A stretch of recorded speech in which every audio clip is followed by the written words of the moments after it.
პარლამენტის თავმჯდომარემ Deep State-ზე საუბრის დროს თქვა, რომ უნდა ამოიძირკოს სხვა ქვეყნების დესტაბილიზაციის ქსელები და არ მოხდეს მათი რებრენდინგი. შალვა პაპუაშვილის განცხადებით დადასტურდა ის ყველაფერი, რასაც მართველი გუნდი წლებია ამბობს, მათ შორის საქართველოს ომში ჩართვაზე. სოფო ბერიძე გვიერთდება პირდაპირ ეთერში. მას შემდეგ, რაც დონალდ ტრამპმა ორგანიზაციებს, რომლებიც მხილებული არიან სხვადასხვა ქვეყნებში დესტაბილიზაციისა და არეულობის დაფინანსებაში ღია ომი გამოუცხადა, თბილისი ხედავს, რომ დივერსიფიცირებული გახდა საქართველოზე, ქართულ ხალხსა და საქართველოს ხელისუფლებაზე თავდასხმები. დღეს პირველი კანონმდებელი საუბრობდა იმის თაობაზე, რომ რაც აქამდე USAID-ის თუ NED-ის მხრიდან კეთდებოდა, ახლა კეთდება ბრიუსელიდან პირდაპირ დაფინანსებული ორგანიზაციებისა თუ ევროპის სხვადასხვა დედაქალაქის ხელით. შესაბამისად, როდესაც საუბარი არის Deep State-ის წინააღმდეგ ბრძოლაზე, ხელისუფლებას ერთი მარტივი ხედვა აქვს. ოფიციალური თბილისი ამბობს, რომ საბოლოოდ უნდა დამარცხდეს ყველა ქვეყანაში დესტაბილიზაციის ქსელები და არ უნდა მოხდეს მათი რებრენდინგი. რატომ რებრენდინგდა მაგალითად კონკრეტული ორგანიზაციები ბალტიისპირეთის ქვეყნებში?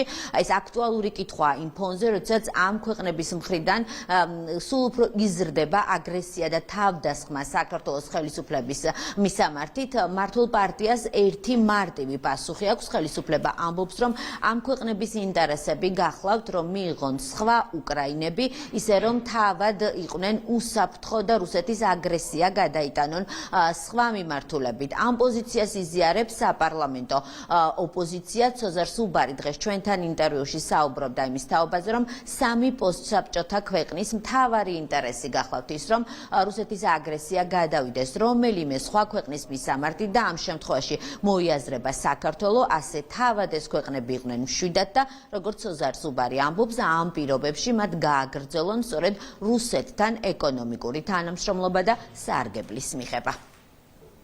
ეროვნულ დაკავშირებით საქართველო ლაკმუსის ქაღალდი გამოდგება ხოლმე და ხედავთ ჩვენ ახლაც, რომ მიდის გადაჯგუფება.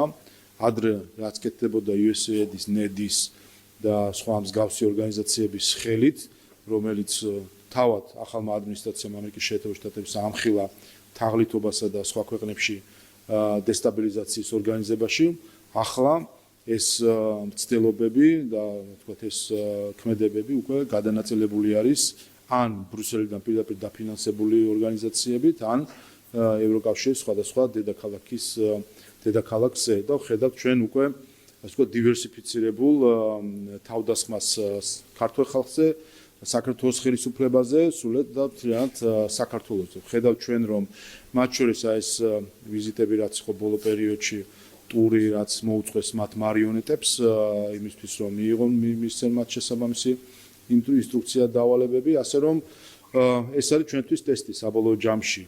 ვინაიდან როცა საუბარი იყო Deep State-ზე და მის დამარცხებაზე, აქ ჩვენი წარმოდგენა არის ასეთი, რომ უნდა ამოიძირკოს საერთოდ სხვა ქვეყნების დესტაბილიზაციის ქსელები და არა მოხდეს მათი რებრენდინგი. საბოლოო ჯამში უკვე ყველაფერს გაეცა პასუხი. დადასტურდა დღეს ეს ყველაფერი, რა და როგორ ხდებოდა. ჩვენ ვნახეთ ოპოზიცია და NGO-ების ერთობლივი ტური, რომელიც ახლა ქონდათ ბალტიის ქვეყნებში, სკანდინავიის ქვეყნებში, დიდ ბრიტანეთში იყვნენ, კიდევ ერთხელ ვისი ფულით იყვნენ ამ ქვეყნებში დაასახელონ. აი ვისი ფულითაც დადიან, იმათი მარიონეტები არიან. მას შემდეგ რაც ამერიკის ახალმა პრეზიდენტმა ბრძოლა გამოუცხადა ეგრეთ წოდებულ Deep State-ს ამ არაფორმალურ გავლენებს, ჩვენ რასაც ვაკვირდებით არის ის, რომ ეს ძალები ცდილობენ გადაჯგუფებას და ახალ არსებული რესურსებით ახალი ერისზე გადასვლას, ასე ვთქვათ. ამას ვხედავთ, ბევრი ხედავს მათ შორის ევროპის კონტინენტზე ამ გადალაგებას. ამიტომ ჩვენთვის, როგორც საქართველოსთვის, რა თქმა უნდა, მთავარი საზომი იქნება ის, რამდენად შეძლებს ტრამპი დამარცხებას ამ ეგრეთ წოდებულ Deep State-ის, იქნება საქართველო-ამერიკის ურთიერთობები. ჩვენ იმედი გვაქვს, რომ იგი შეძლებს ამ Deep State-ის დამარცხებას, იმიტომ რომ ამას ექნება ცალსახად დადებითი გავლენა საქართველო-ამერიკის ურთიერთობებზე. დღეს უკრაინაში ომი შეიძლება დასრულდეს, მაგრამ როგორც ჩანს, ვიღაცებს უნდათ ახალი უკრაინები სხვაგან, სხვა კონტექსტში, სხვა გეოპოლიტიკურ არეალში, სადაც რუსეთი შეძლებს თავის ყურადღების გადატანას და ამით როგორც ეს ქვეყნები თვლიან და ფიქრობენ, ისინი გადაირჩენენ საკუთარ თავს. მათ აქვთ იგივე მიზნები, რაც აქამდეც ჰქონდათ და ეს არის კონკრეტული მიზნები, რაც გამოიხატება შემდეგში, რომ საქართველო იყოს მათი ინტერესების პაიკი.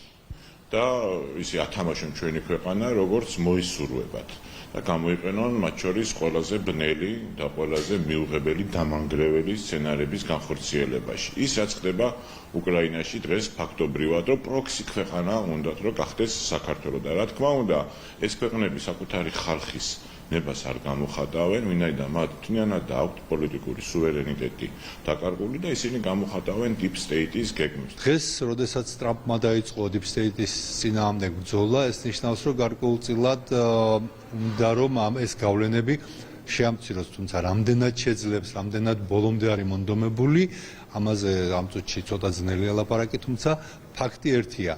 თვითონ აი იმ პოლიტიკამ, რაც ამ წლების განმავლობაში ხორციელდებოდა შეერთებულ შტატებსაც შეუქმნა პრობლემები. ბალტიისპირეთის სამი ყოფილი საბჭოთა რესპუბლიკა ყველაფერს აკეთებს იმისთვის, რომ რუსეთის ინტერესები გადავიდეს სხვა მხარეს, თვითონ იყვნენ მშვიდად და გააგრძელონ ვაჭრობა რუსეთთან. და მეორე, რაღაცნაირად პატარა კაცების სინდრომის იჩენს თავს, იმიტომ რომ ამ ბალტიისპირელებს ევროკავშირში არავინ სერიოზულად არ იღებს.